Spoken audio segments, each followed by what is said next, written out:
नमस्कार, मैं हूं कायनात खान। आप देख रहे हैं सोशल टीवी। खबरों की शुरुआत करने से पहले एक नजर आज की हेडलाइंस पर। एनडीए में हूं लेकिन भाजपा पछती नहीं, जदयू विधायक गोपाल मंडल ने फिर दिया विवादित बयान। विधिक संघ में अधिवक्ताओं ने दी सत्यनारायण पांडे को श्रद्धांजलि, न्यायालय का कामकाज रहा बंद। धड़ल्ले से उड़ाई जा रही नो एंट्री नियमों की धज्जियां, ट्रक के धक्के से छात्र हुआ घायल। और मौनी अमावस्या पर गंगा घाटों पर उमड़ी श्रद्धालुओं की भीड़, आस्था की लगाई डुबकी।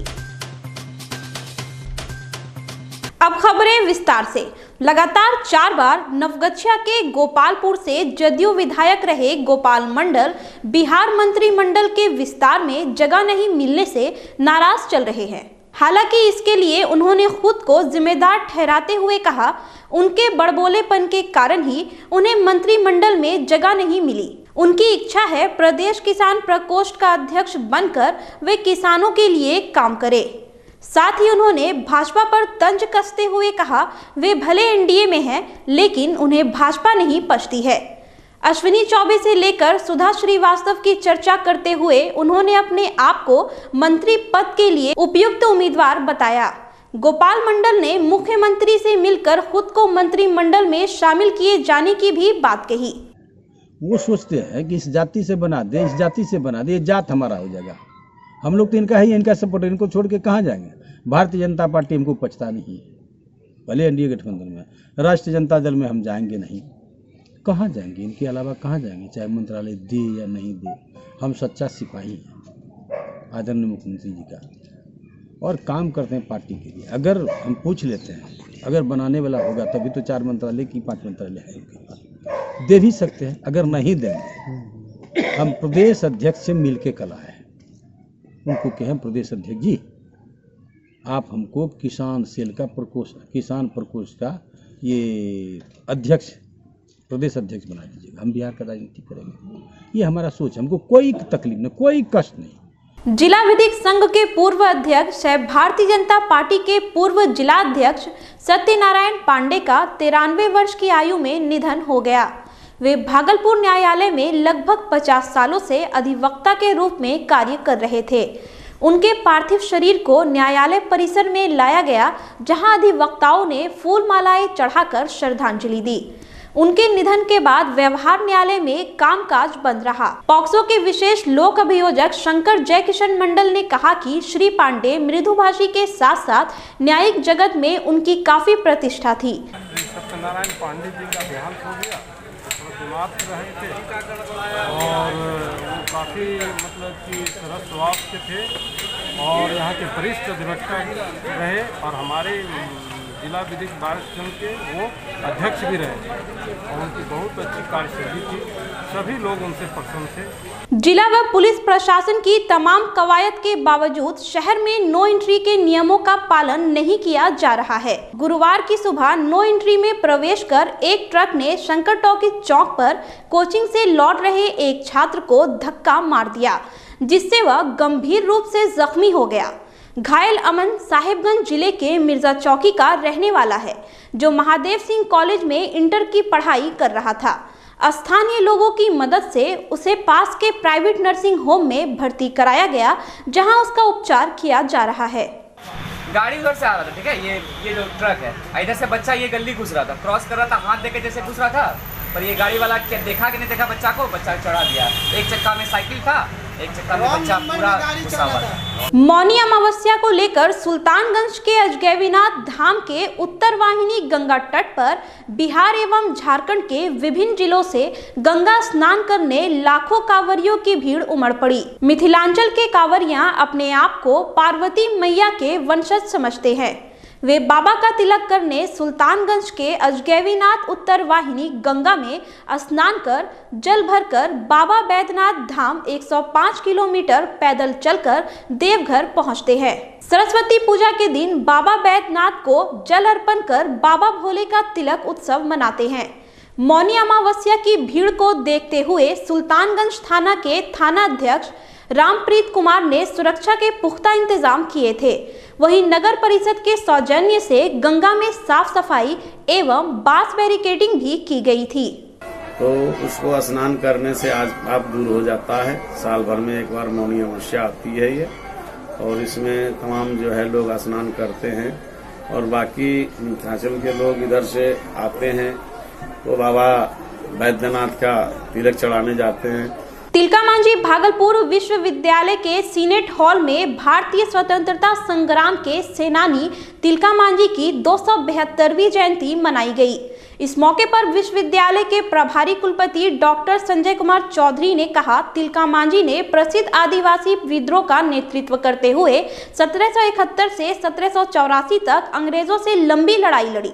1778 में पहाड़िया सरदारों से मिलकर रामगढ़ कैंप को अंग्रेजों से मुक्त कराया। उन्होंने कहा, एक भारत श्रेष्ठ भारत कार्यक्रम के तहत एनएसएस द्वारा सभी महाविद्यालयों में एक सप्ताह तक शहीद तिलका मांझी के सम्मान में कार्यक्रम आयोजित किए जाएंगे। मैंने एक भारत श्रेष्ठ भारत से इस प्रोग्राम को जोड़ दिया है और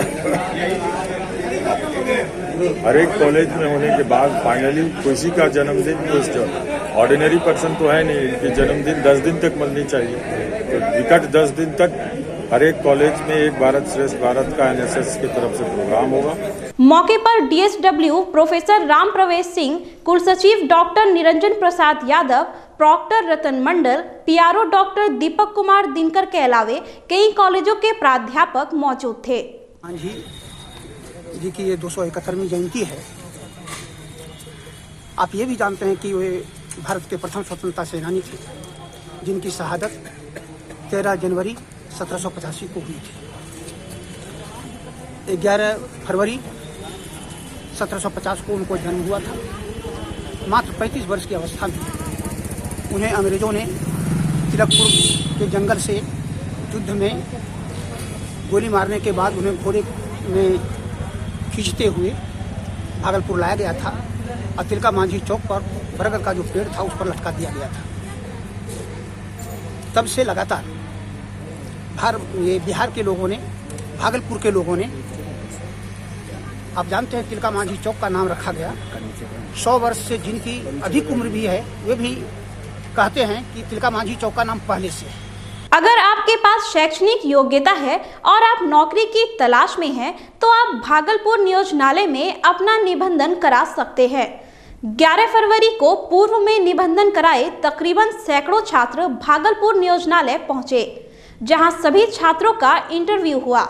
नियोजनालय के उप निदेशक ने कहा कि किसी भी जिले के छात्र जो शैक्षिक योग्यता रखते हों और नौकरी की तलाश में हो, वह अपना निबंधन भागलपुर नियोजनालय में करा सकते हैं, जहां से छात्रों को एसएमएस के जरिए इंटरव्यू के लिए बुलाया जाएगा।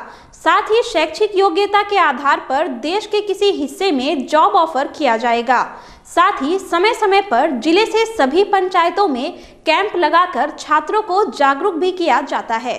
टिंगलक लॉजिस्टिक नाम की एक कंपनी है जिसका हेड ऑफिस चेन्नई में है। उसके द्वारा एक जॉब कैंप का आयोजन किया गया था, जिसके लिए बच्चों का ऑनलाइन इंटरव्यू आज यहाँ पे लिया गया है और इस ऑनलाइन इंटरव्यू के बाद बच्चों को जॉब ऑफर किया जाएगा और बच्चों को फिर जैसा कंपनी चाहेगी चेन्नई, हैदराबाद, मुंबई उनके सेंटर है वहाँ पर ज्वाइन करना होगा। जिले में साइबर ठगी के बढ़ते ग्राफ को रोकने के लिए सुल्तानगंज प्रखंड के अफजूगंज स्थित दक्षिण बिहार ग्रामीण बैंक के शाखा प्रबंधक श्रवण कुमार द्वारा नुक्कड़ नाटक का आयोजन अफजूगंज के पुरानी दुर्गा स्थान के प्रांगण में किया गया। नुक्कड़ नाटक के माध्यम से बैंक खाते के लाभ एवं साइबर क्राइम से बचाव के लिए लोगों को जागरूक किया गया। मौके पर सुल्तानगंज प्रखंड के 13 जीविका दीदी समूह के संगठन, दक्षिण बिहार ग्रामीण बैंक के कर्मचारी आर त्रिपाठी, अजय कुमार शाह, राकेश कुमार शाह एवं ग्रामीण उपस्थित थे।